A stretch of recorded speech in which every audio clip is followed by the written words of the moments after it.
여러분 안녕하십니까? 참 좋은 안식일입니다. 안 계십니까? 여러분께서 저를 걱정해 주시는 분들이 좀 있기 때문에 제 상황 보고를 먼저 좀 드리고 말씀을 나누도록 하겠습니다. 제가 기침은 좀 그대로예요. 제가 의사 선생님께 여쭤봤더니 기침이 왜 나오는지 잘 모르겠다 그러시더라고요. 근데 약을 처방해 주셨는데 크게 효과는 없습니다. 그렇고요. 제가 한 주 초부터 해서 한 3일간은 알아 누웠어요.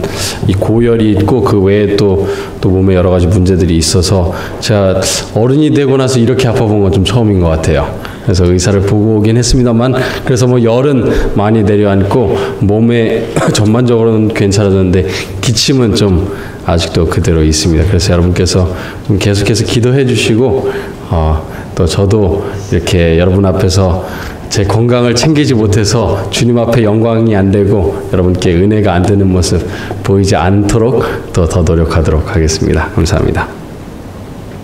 저희가 지난주부터 무슨 책을 공부하고 있죠? 로마서를 공부하고 있습니다. 다 함께 그럼 로마서 말씀 다시 한번 펴서 보겠습니다. 로마서 1장 말씀 저희가 먼저 펴서 보겠는데요. 신약 성경의 6번째 책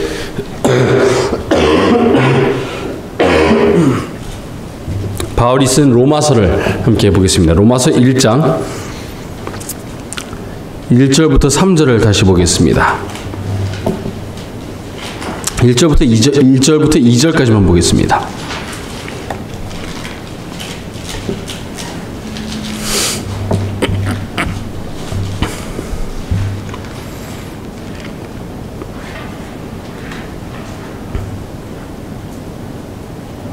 로마서 1장 1절입니다. 예수 그리스도의 종 바울은 사도로 부르심을 받아 하나님의 무엇을 위하여? 복음을 위하여 택정함을 입었으니 이 복음은 하나님이 선지자들을 통하여 그의 아들에 관하여 성경에 미리 약속하신 것이라. 제가 지난주에 이 로마서에 대해서 전체적으로 설명을 드리면서 이 로마서는 두 글자로 하면 무엇에 대한 책이다? 복음에 대한 책이다라고 여러분들께 말씀을 드렸습니다. 물론 믿음으로 말미암는 의가 굉장히 중요한 주제이기도 하고 칭의가 굉장히 중요한 주제이기도 합니다만 로마서 전체에 걸쳐서 믿음으로 말미암는 의에 대해서 쓰지는 않았어요. 특별히 후반부 12장부터 16장에 보시면은 믿음으로 말미암는 의, 칭의에 대한 문제가 아니라 그리스도인들이 어떻게 살아가야 되는지에 대한 문제에 대해서 쓰여진 내용들이 상당히 많이 있습니다. 그래서 이 믿음으로 말미암는 의가 이 로마서에서 굉장히 중요한 부분을 차지하지만 전체를 아우른다고 하기에는 조금 무리가 있어요. 하지만 제가 지난주에 말씀드린 것은 로마서가 시작할 때 이 복음이라는 단어로 시작이 되고요. 로마서가 마치면서 결론은 또 무엇에 대해서 얘기하는가 하면 또 복음에 대해서 이야기를 합니다. 근데 사도 바울이 쓰신 이 편지서들 중에서 복음이 첫 단락에 나와 있는 책은 어디밖에 없는가 하면 로마서밖에 없어요. 또한 사도 바울이 결론을 쓰시면서 이 마지막 단락에서 복음을 언급한 이 편지가 어디밖에 없는가 하면 이 로마서밖에 또 없습니다. 또한 말씀드리기로 로마서에서 가장 중요한 말씀이 어디인가 하면 로마서 1장 16절과 17절이 로마서 전체를 어떻게 보면은 요약하고 있는 말씀인데요. 거기에 또 핵심은 무엇인가 하면 복음이라는 단어입니다. 이 복음에 대해서 말씀을 드리면서 가장 여러 가지를 말씀을 드렸습니다만 가장 중요한 것 2절에 보시면 이 복음은 하나님이 선지자들을 통해서 성경 말씀을 통해서 그의 누구에 관하여? 그의 아들에 관하여 미리 어떻게 하신 것이라? 약속하신 것이라고 이야기를 하고 있습니다. 그래서 복음을 이해함에 있어서 복음을 통해서 누구를 만나야 되는 것이다? 예수 그리스도를 만나야 된다라고 우리가 지난주에 공부를 했습니다. 그래서 복음의 주인공은 누구인가? 예수 그리스도예요. 그런데 이 예수 그리스도에 대한 것이 복음인데 예수님에 대한 무엇이 복음인가? 네, 여러분 책꽂이를 로마서 1장에 껴놓으시고요. 고린도전서, 로마서 바로 다음 책인 고린도전서 15장의 말씀을 보겠습니다.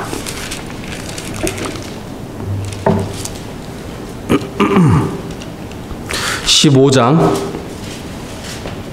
1절입니다.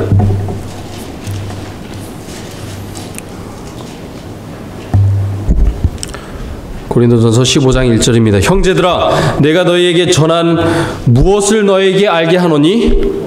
복음을 알게 하노니 이는 너희가 받은 것이요. 지금 무슨 이야기를 하는 건가 하면 제가 여러분들께 이미 복음을 설명을 드렸는데 그 복음을 다시 한번 요약해서 말씀드리겠습니다 라는 겁니다. 3절입니다. 내가 받은 그 복음을 먼저 너희에게 전하였노니 이는 무엇대로? 성경대로. 사도 바울은 복음을 설명함에 있어서 무엇 없이 설명하지 않는가 하면 이 성경 말씀을 언급하지 않고 복음을 설명하지 않습니다.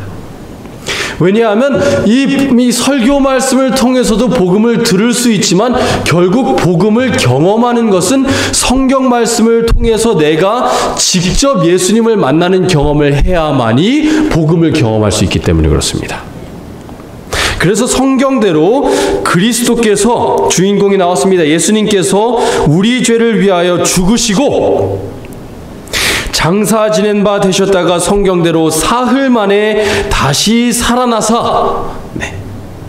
지금 예수님의 삶 속에서 가장 중요한 두 가지 사건을 조명하면서 우리 죄를 위해서 죽으시고 사흘 만에 부활하신 것, 그것을 가리켜서 복음이라고 얘기하는데 거기서 끝나지를 않습니다.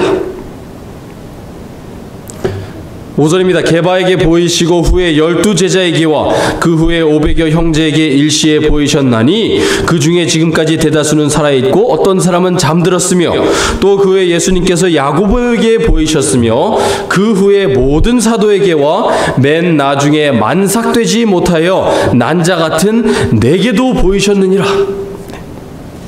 예수님의 복음에 대해서 설명하면서 예수님께서 십자가에 죽으신 것 당연히 복음에 포함됩니다. 예수님께서 부활하신 것 당연히 복음에 포함이 되는데 거기서 끝나는 것이 아니라 예수님께서 부활하신 이후에 제자들에게 나타난 것, 12제자에게 나타난 것, 여인들에게 나타난 것, 500명에게 나타나신 것, 그리고 심지어 바울에게 나타난, 심지어 본인에게 나타난 것도 무엇에 포함을 하고 있는가 하면 복음에 포함을 시키고 있어요. 예수님께서 탄생하신 이야기가 누가복음과 마태복음에 나오는데요. 누가복음에 천사들이 목자들에게 나타나서 예수님의 태어나심을 가리켜서 굉장히 큰 기쁨의 복음을 너희에게 전하러 왔다라고 얘기하고 있어요. 예수님께서 태어나신 것을 가리켜서 복음이라고 얘기하고 있어요. 우리가 흔히 복음이라는 단어를 들었을 때 무엇을 생각하는가 하면 예수님께서 나를 위해서 돌아가신 것, 그리고 나를 위해서 부활하신 것까지만 우리가 복음으로 많이 생각할 때가 있어요.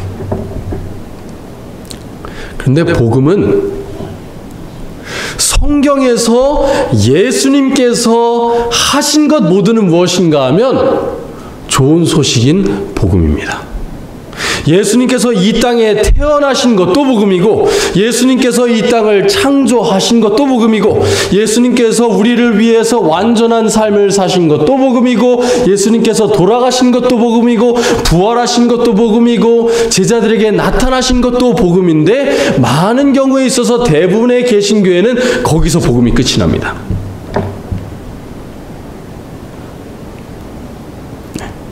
예수님께서 2000년 전에 이 땅에서 하신 것에서 복음이 맞춰져요.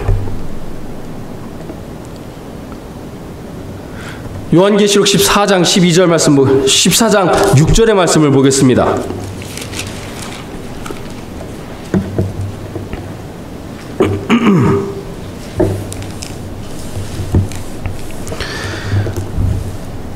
요한계시록 14장 6절과 7절의 말씀을 보겠습니다. 또 보니 다른 천사가 공중에 날아가는데, 지금 이거는 예수님께서 재림하시기 바로 직전에 하나님을 믿는 신실한 남은 백성들이 전 세계에 전하는 새 천사의 기별을 가리키고 있습니다.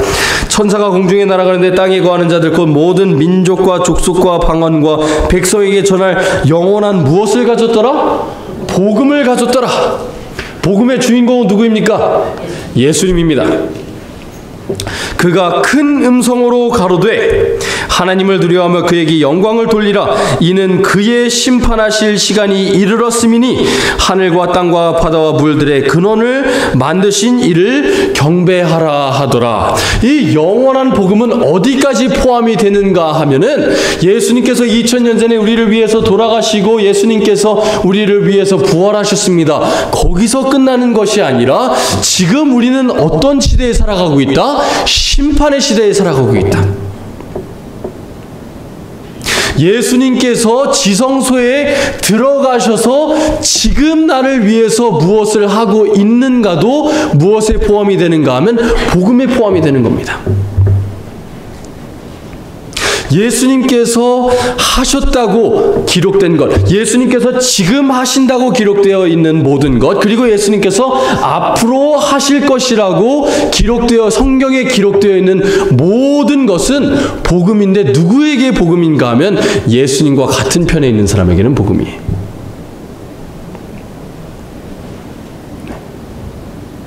예수님께서 하신 모든 일은 믿는 자들에게는 기쁜 소식이에요.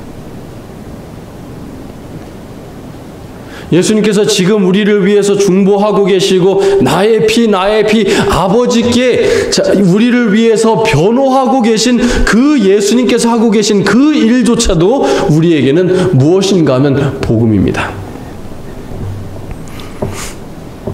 지난주에 저희가 복음의 기능은 근데 무엇이라고 말씀을 드렸습니까? 복음의 기능은 무엇인가 하면 로마서 1장에도 나오고 16장에도 나오고 15장에도 나오는데 우리가 예수님을 만나는 경험을 통해서 우리가 믿고 무엇에 이르게 하는 것이 최종적인 목적입니까? 순종에 이르게 하는 것이 복음의 기능입니다. 제가 정확하게 기억하지는 못하겠습니다. 로마서 아마 1장 5절에 그 내용이 나왔을 것입니다. 5절이 아니면 6절일 것입니다. 너희가 이 복음의 말씀을 들어서 예수님을 만나고 그 경험을 통해서 너희가 믿어서 순종에 이르게 하기 위해서 이 편지를 썼다고 얘기했어요. 그래서 요한계시록 14장 12절 이 세 천사의 기별을 전하는 사람들, 영원한 복음을 전하는 사람들의 특징이 무엇인가 하면 성도들의 인내가 여기 있나니 저희는 하나님의 계명과 예수 무엇을 지키는 자니라? 예수 믿음을 지키는 자니라. 믿음과 계명을 같이 지키는 사람들입니다. 복음을 정확하게 이해하지 못하는 사람은 예수 믿기만 하면 됩니다. 율법은 십자가에 패여졌기 때문에 우리는 순종할 것 없이 믿기만 하면 우리 구원받습니다 라고 말하는 사람들은 복음을 반쪽짜리만 이해하는 것입니다. 복음을 제대로 이해 못하는 거예요. 복음을 제대로 이해하는 사람들은 예수님을 성경 말씀을 스스로 연구하는 경험을 통해서 예수님을 만나고 그 만난 예수님을 믿어서 순종에 이르게 되는 사람들이 복음을 제대로 이해한 사람들입니다. 자, 그러면 이제 로마서 1장으로 돌아가겠습니다. 저희가 오늘은 로마서 1장 16절과 17절 두 절만 저희가 공부를 할 겁니다. 네. 영국의 마틴 로이드 존스라고 20세기 초중반에 굉장히 영성 있는 목사님, 말씀에 영성 있는 목사님으로 알려진 목사님이 있는데요. 안식교회는 아니십니다. 이분은 이 로마서 설교를 교회에서 했는데 거의 10년을 로마서만 설교를 하셨어요. 한 주에 뭐 한두 절씩 하는 거예요. 그래갖고 어떤 장은 한 장만 2년을 설교를 했던 그런 경우도 있습니다. 제가 오늘 두 절만 하는데요. 저는 그렇게 10년에 걸쳐서 로마서를 하지는 않겠습니다. 그래서 여러분 걱정하지 마시라고 좀 일부러 좀 미리 말씀을 드리는데 이 재림교회의 설교 방식에는 사실 그게 그렇게 맞지는 않아요. 재림교회에서는 우리가 성경의 전체적인 기별을 가르치고 특별히 이 마지막 때의 기별을 전해야 되기 때문에 물론 우리가 성경을 깊이 연구하는 거는 중요하지만 제가 그렇게 뭐 1년에 걸쳐서 그렇게 저희가 로마서를 공부하지는 않겠습니다. 길면은 제 제 생각에 한 6개월에 걸쳐서 저희가 로마서를 공부하지 않을까 생각이 됩니다. 로마서 1장 16절부터 저희가 그럼 보겠습니다. 16절 17절입니다. 내가 복음을 부끄러워하지 아니하노니 이 복음은 모든 믿는 자에게 구원을 주시는 하나님의 능력이 됨이라.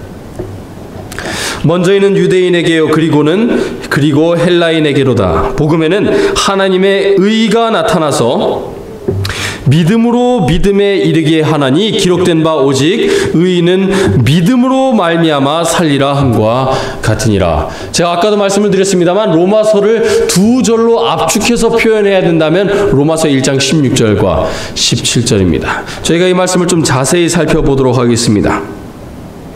사도 바울이 이 말씀을 시작하면서 내가 복음을 부끄러워하지 않는다라고 얘기를 하셨어요.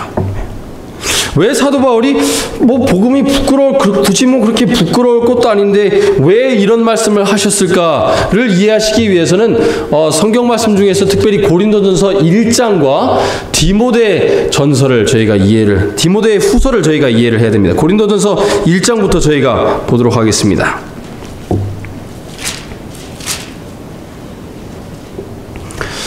고린도전서 1장 17절부터 보겠습니다.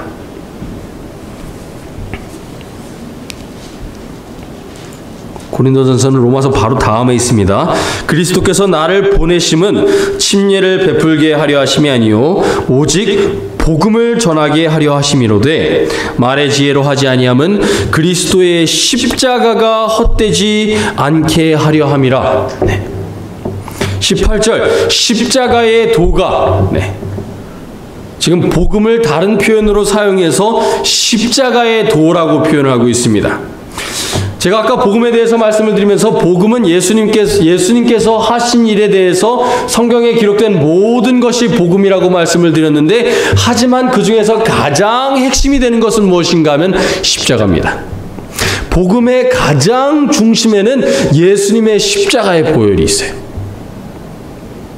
근데 그 십자가의 도에 대해서 말씀하시기를 십자가의 도가 멸망하는 자들에게는 미련한 것이요 구원을 받는 우리에게는 하나님의 무엇이라? 능력이라. 로마서 1장 17절과 똑같은 말씀하십니다. 하나님의 복음의 말씀은 능력이다. 근데 왜 이 복음이 어떤 사람들에게는 부끄럽게 다가오는 것인가? 왜 미련하게 다가오는 것인가? 22절 말씀을 보겠습니다.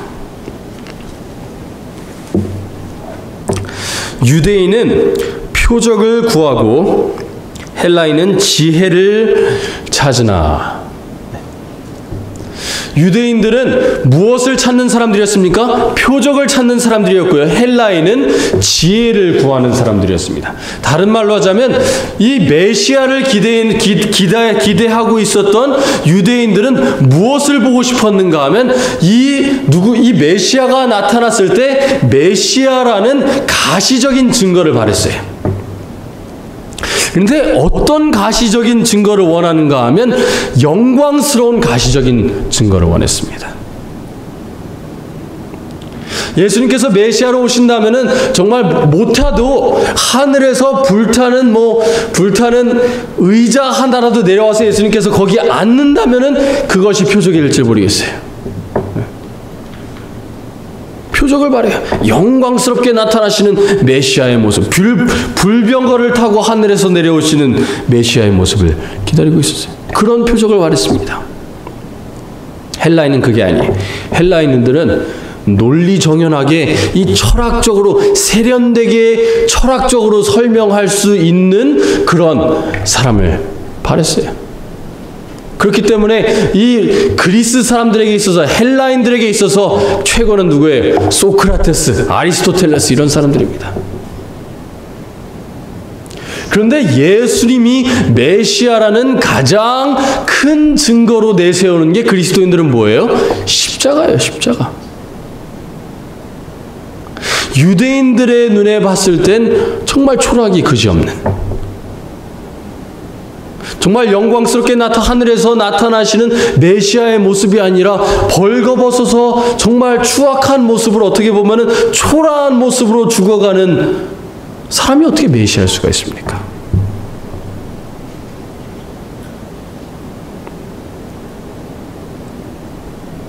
정말 휘황찬란한 미사여고들을 붙여가면서 이 철학적인 사색을 통해서 복음을 설명한다면은 예수님의 말씀을 받아들일지도 모르겠지만, 헬라인들이 예수님께서는 굉장히 간단하게 가르치세요. 나를 따르라. 비유를 들어서 설명하시고, 어린 아이들도 이해할 수 있게끔 예수님께서 설교하시는 그런 모습이 헬라인들에게는 진정한 지혜 있는 자로 꼽힐 수가 없습니다. 그래서 사도 바울이 말하기를, 나는 유대인들이 구하는 것과는 그들이 영광스러운 표적을 구하나 나는 그것을 제시해 줄 수는 없다. 헬라 사람들은 온갖 휘황찬란한 미사여구를 덧붙인 철학을 원하지만 나는 그런 것을 가르쳐 줄 수 없고, 내가 제시할 수 있는 것은 십자가밖에 없지만 나는 그것은 부끄럽지 않습니다. 나는 그 십자가가 자랑스럽습니다. 정말 영광스럽게 나타나지 않지만, 정말 인간적인 눈으로 봤을 땐 초라하기 그지 없지만, 그 십자가에 달리신 예수님, 저는 그 예수님이 너무너무 자랑스럽습니다. 그렇기 때문에 나는 복음이 부끄럽지 않습니다. 예수님께서 이 땅에 오셔서 온갖 휘황찬란한 미사여구를 붙여가면서 가르치진 않았지만, 예수님 그분은 바로 하늘의 지혜이십니다.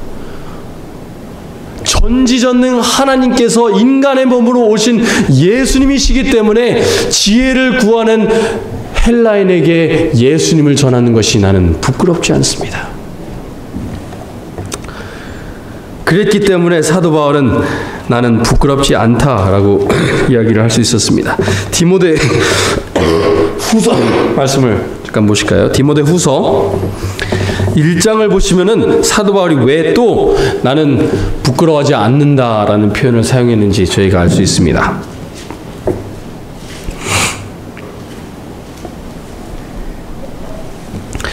디모데 후서입니다. 디모데 후서 1장 8절입니다.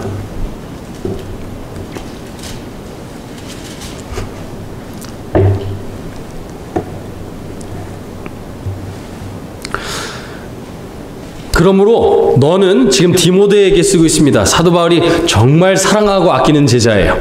그러므로 너는 내가 우리 주를 증언함과, 우리 주를 증언함이라는 표현보다 우리 주에 대한 증언이라고 번역이 될 수도 있습니다. 우리 주에 대한 증언과, 또는 주를 위하여 갇힌 자된 나를 무엇하지 말고, 부끄러워하지 말고 오직 하나님의 능력을 따라. 하나님의 능력 어디에 나왔습니까? 저희가 아까 봤던 로마서 1장 17절에 나왔습니다. 그리고 부끄러워하지 않는다, 그 표현도 로마서 1장 16절에 나왔고요. 복음과 함께, 이 복음이라는 단어도 로마서 1장 16절에 나왔습니다.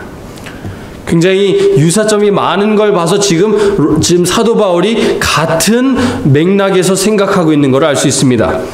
부끄러워하지 말고 오직 하나님의 능력을 따라 복음과 함께 어떻게 하라? 어떻게 하라고 얘기합니까? 고난을 받으라. 사도 바울이 가장 사랑하는 제자에게 말하기를, 디모데야, 고난 받아라, 이렇게 얘기하고 있습니다.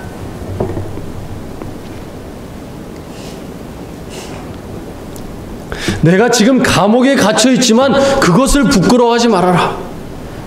우리 주에 대해서 내가 증언했지만, 내가 예수님에 대한 복음을 전했지만, 그 복음으로 인해서 내가 지금 감옥에 갇혀 있다. 그것을 절대로 부끄러워하지 말아라. 너도 그 복음 전하면 너도 고난 받을 것인데 절대 부끄러워하지 말아라. 인간적으로 봤을 때 내가 부끄러운 상황이 닥칠 수도 있지만, 감옥에 갇힐 수도 있고 매를 맞을 수도 있고 내가 옷이 벌거벗겨져서 사람들 앞에 나체로 서 있는 그런 상태가 될 수도 있지만, 복음을 위해서 그렇게 할 수 있다면 그 상태를 부끄러워하지 말아라.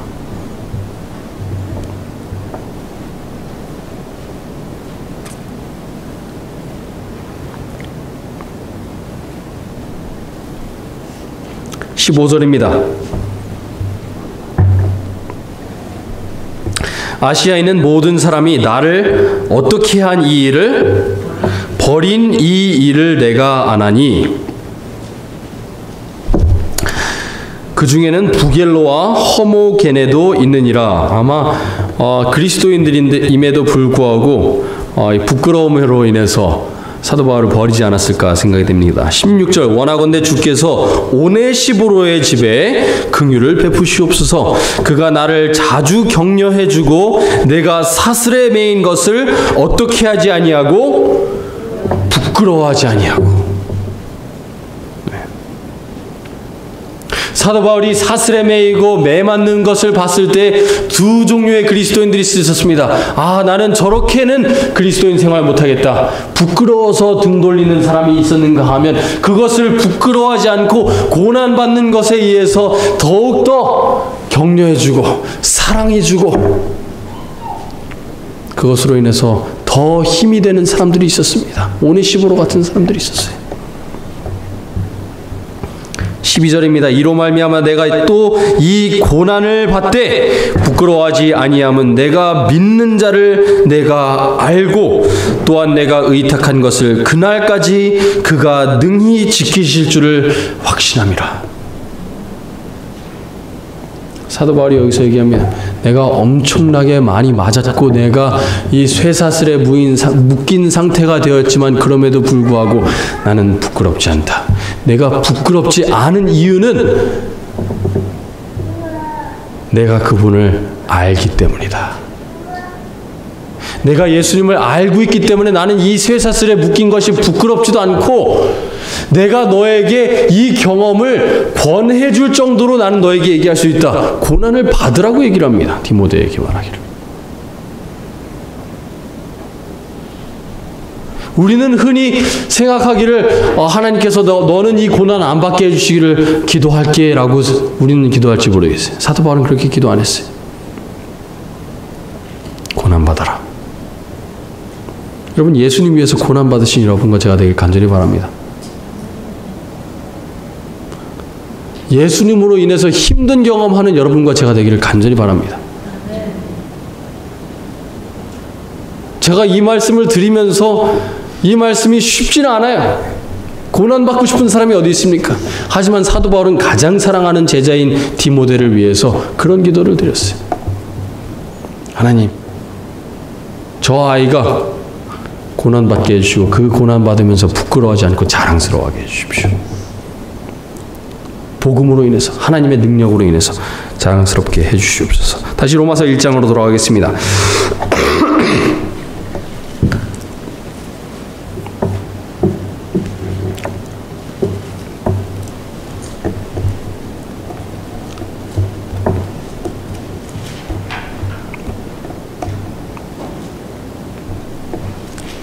로마서 1장 16절입니다. 내가 복음을 부끄러워하지 아니하노니 왜 부끄러워하지 않는가? 이 복음은 모든 믿는 자에게 구원을 주시는 하나님의 무엇이 됨이라? 하나님의 능력이 됨이라고 이야기하고 있습니다. 사도 바울이 복음을 부끄러워하지 않는 이유는 바로 하나님의 복음이 하나님의 능력이기 때문에 그렇습니다. 하나님께서 사람을 살리시는 데 사용하는 힘은 무엇인가 하면 무력이 아니에요. 야, 너 나 안 믿으면 내가 너 죽인다? 사람들의 머리에 총을 겨누는 하나님이 아니고 내가 너 어떻게든 억지로 나 믿게 할 것이다 하는 것이 아니라 하나님께서 사람을 구원하기 위해서 사용하시는 능력은 복음이라는 거예요. 복음 자체가 바로 하나님의 힘입니다. 우리가 그리스도인 생활함에 있어서 우리가 유혹을 이기기 위해서 그리스도인 생활에서 승리를 얻기 위해서는 복음에 정말 기초한 삶을 살아야 돼요. 복음에 빠져서 살아야 됩니다. 복음에 의존한 삶을 살아야 돼요. 우리가 유혹이 들 때마다, 제가 전에도 이 설교를 한번 드린 적이 있습니다만, 우리가 유혹이 들 때 어떻게 해야 되냐면 복음에 의존해야 돼요. 복음을 꽉 붙들고 하나님께서 저를 위해서 죽으셨다는 것을 제가 믿습니다. 그 믿음을 통해서 하나님께 붙드오니 하나님 저에게 능력 주셔서 승리하게 해주십시오. 예수님께서 저를 위해서 부활하신 그 부활의 능력을 믿습니다. 그 믿음으로 저를 좀 살려주십시오. 이 유혹 이기게 해주십시오. 이 경험에서 승리하게 해주십시오. 여러분, 복음은 이론이 아닙니다.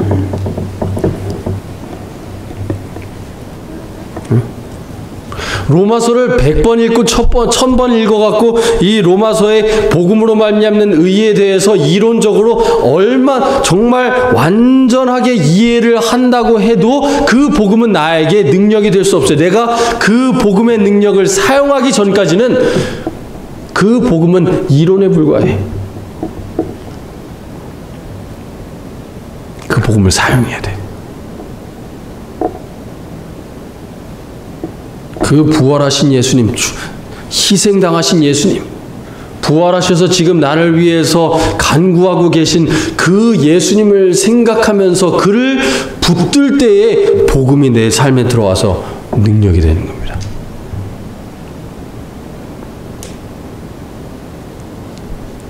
교회를 40년 다녔고 70년 다녔고는 아무 의미가 없어요. 성경을 50번 읽었든 100번 읽었든 아무 의미가 없어요. 무엇하지 않으면, 이것을 내 능력으로 삼지 않으면.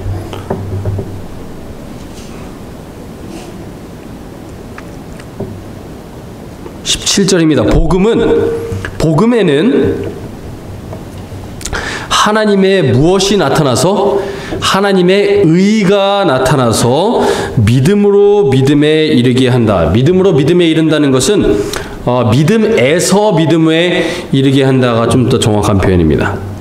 믿음에서 믿음에 이른다는 것은 무슨 말인가 하면, 더 작은 믿음에서 더 큰 믿음으로 자란다는 뜻이에요. 복음을 통해서. 복음은 어디에 나와 있습니까? 성경 말씀에 나와 있어요. 성경 말씀에 나와 있는 그 복음을 통해서 예수님을 만나고 예수님을 믿고 순종하는 삶을 통해서 믿음에서 믿음에 이르게 돼요. 작은 믿음에서 더 큰 믿음으로 이르게 된다는 거예요. 여러분, 여기다 책꽂이 꽂아 놓으시고, 이 표현을 사도 바울이 비슷한 표현을 딱 2번을 썼습니다. 여기서 썼고요. 고린도 후서에서 사용을 했습니다.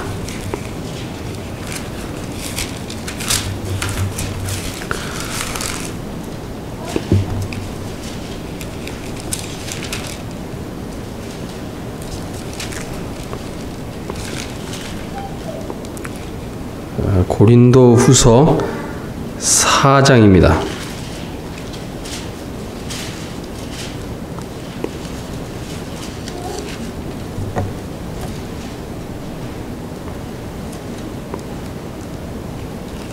죄송합니다.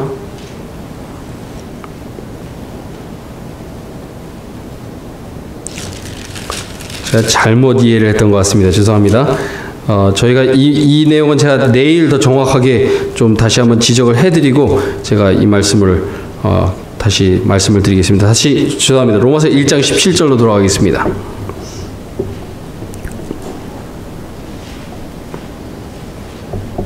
네.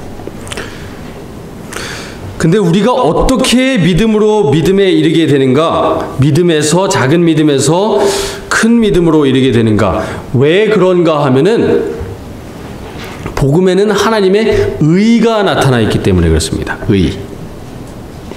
이 하나님의 의에 대해서는 굉장히 이론들이 많아요.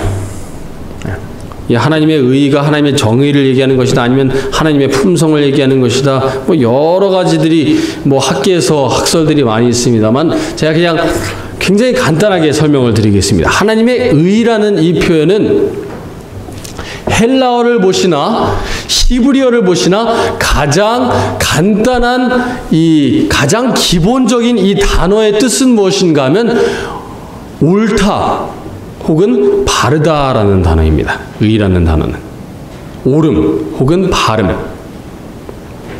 무엇의 반대 개념인가 하면 틀리다 혹은 잘못되다의 반대 개념입니다. 하나님의 의는 하나님의 옳으심을 나타내는 거예요. 하나님의 바르심, 잘못한 것이 아무것도 없으신 하나님의 모습을 나타낸다는 겁니다.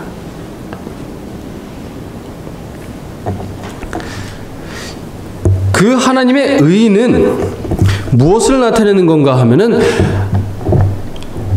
하나님께서 잘못하는 것이 아무것도 없을 뿐만 아니라 하나님께서 그러니까 시험으로 치자면 여러분 어떤 시험 문제들 같은 주관식이 있습니다. 주관식에 이 질문에 대한 해답을 하시오 그래갖고 서술형으로 쓰는 게 있는데 이제 서술형으로 잘 이제 학생이 썼는데 선생님이 이 문제를 보면서 동그라미를 쳐서 정답이라고 해야 될지 세모라고 해야 될지 조금 애매모호한 것들이 있습니다. 그렇죠?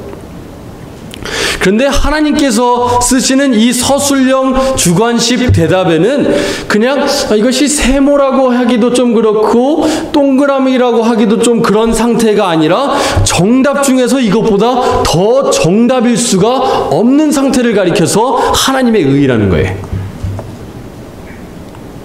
하나님께서 하시는 일은 우리가 거기에 더 좋게 만들 수가 없어요. 다른 말로 하자면 우리 삶 속에 어떤 문제들이 일어났을 때 왜 하나님께서 나에게 이런 시련을 허락하실까?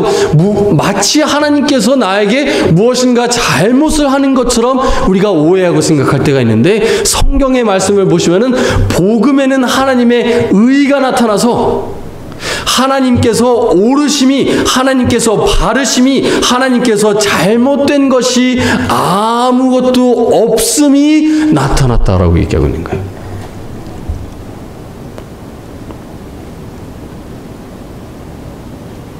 여러분 우리 삶 속에 어려운 문제들이 있을 때 이게 왜 하나님께서 나를 힘들게 하실까 하는 것은 완전히 잘못된 질문입니다. 하나님께서 왜 나에게 이 시련을 주시고 나에게 이런 피해를 주실까? 질문 자체가 잘못됐어요. 하나님께서 하시는 모든 일은 옳아요. 그것보다 더 나은 방법은 없어요.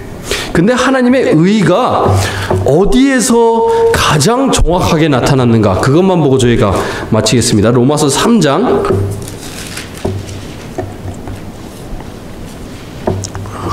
21절입니다.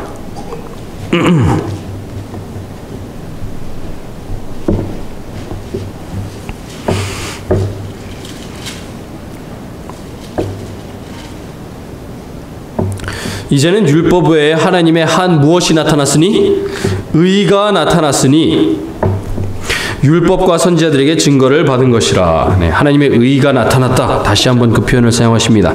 25절입니다.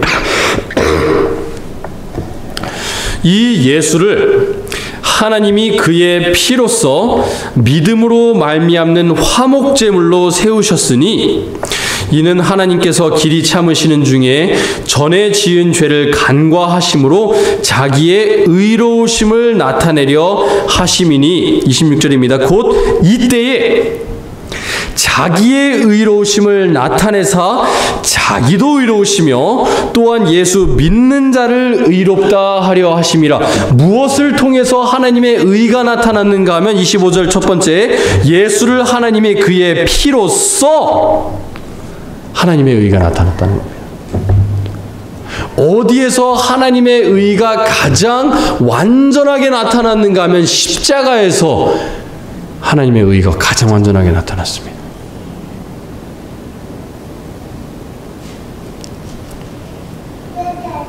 의는 자비와 공의를 다 포함하고 있습니다. 하나님의 의는.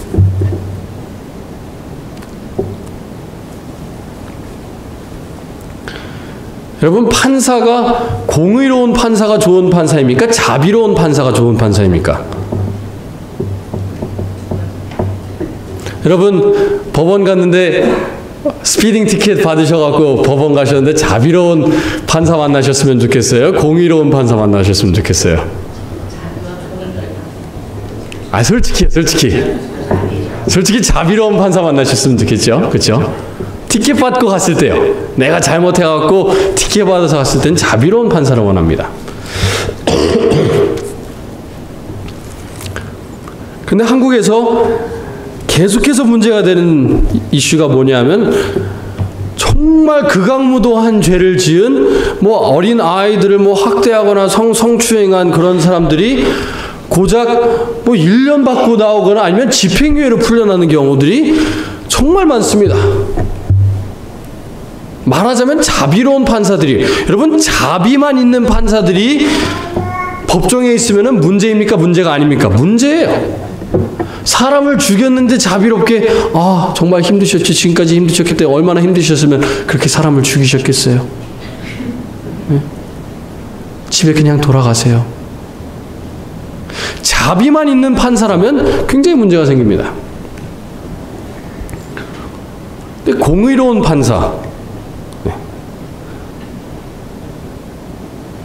공의로운 판사가 있으면 문제가 뭐냐면은, 우리들 중에 구원받을 사람이 한 명도 없어요.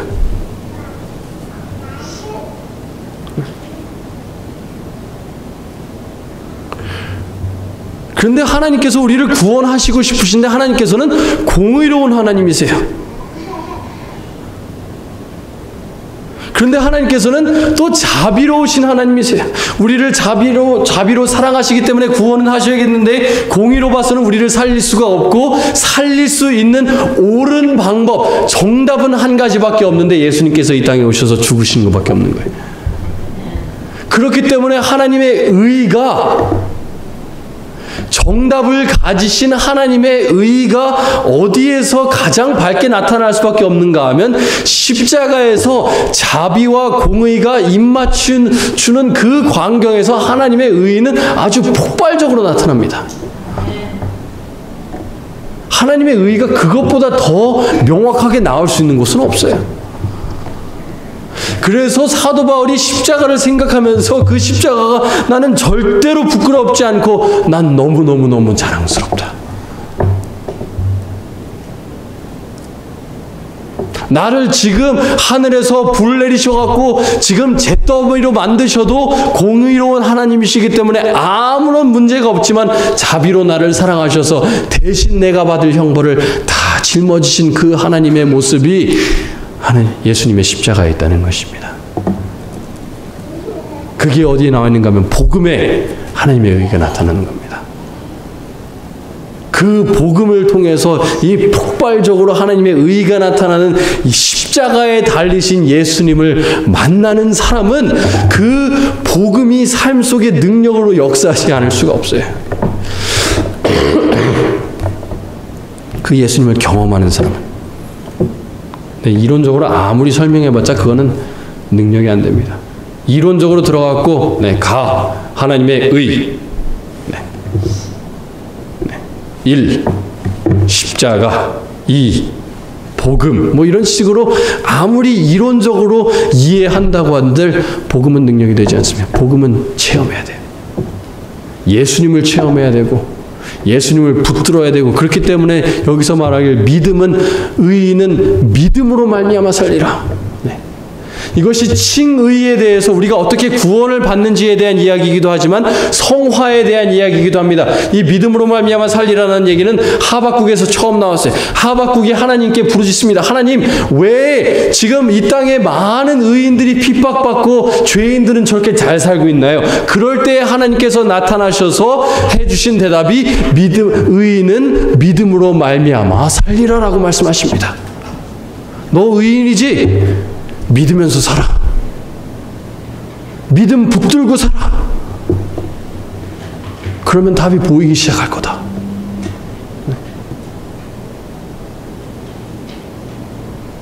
여러분, 믿음으로 살아가시는 여러분과 제가 되길 바랍니다. 강하게 예수님 붙들고 예수님만을 붙들고 이 복음에 있는 예수님을 만나기 위해서 아둥바둥하고 정말 어쩔 줄 모르게 예수님을 만나고자 하는 여러분과 제가 되길 간절히 바랍니다. 사도 바울은 나는 내가 전하는 그분을 안다라고 얘기했어요. 체험을 통해서 알고 고난을 통해서 알고 복음을 통해서 알고 말씀을 통해서 알고 여러분 그 예수님 알아가시면 여러분과 제가 되길 바라면서 오늘 말씀 마치겠습니다.